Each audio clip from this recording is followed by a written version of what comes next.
গত বছরের নভেম্বরে পে অ্যান্ড সার্ভিসেস কমিশন সরকারি কর্মকর্তা কর্মচারীদের জন্য নতুন বেতন কাঠামো প্রস্তাব করে। তা যাচাই বাছাই করে মন্ত্রিপরিষদ সচিবের নেতৃত্বে গঠিত সচিব কমিটি।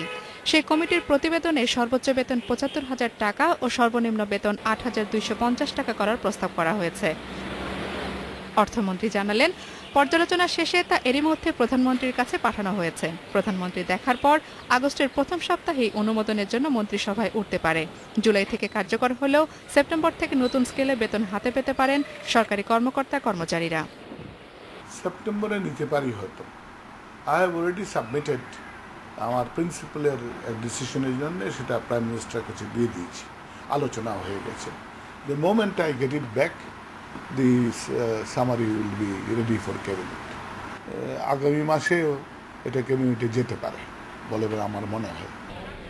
অর্থমন্ত্রী জানান, সচিব কমিটির প্রতিবেদনে সিলেকশন গ্রেড ও টাইম স্কেল বাদ দিয়ে প্রতি বছর মূল বেতনের ৫% বার্ষিক প্রণোদনা দেওয়ার প্রস্তাব করা হয়েছে। তা করলে টাইম স্কেলের চেয়েও আর্থিক সুবিধা বেশি পাওয়া যাবে।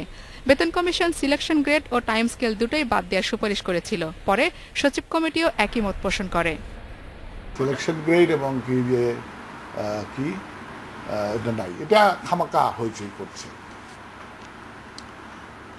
সিলেকশন গ্রেড ওয়াজ ডিসক্রিশনারি, এখন তো ডিসকাশন নাই, you just go up and আমরা যতদূর যেতে পারো। এবং আমি এটাও করে দিচ্ছি, তুমি যদি একদম চূড়ান্ত লেভেলে পৌঁছে যাও, then you will move to the next scale. আগামী 2 বছরের মধ্যেই নতুন স্কেল পুরোপুরি কার্যকর করা হবে বলেও জানিয়েছেন অর্থমন্ত্রী।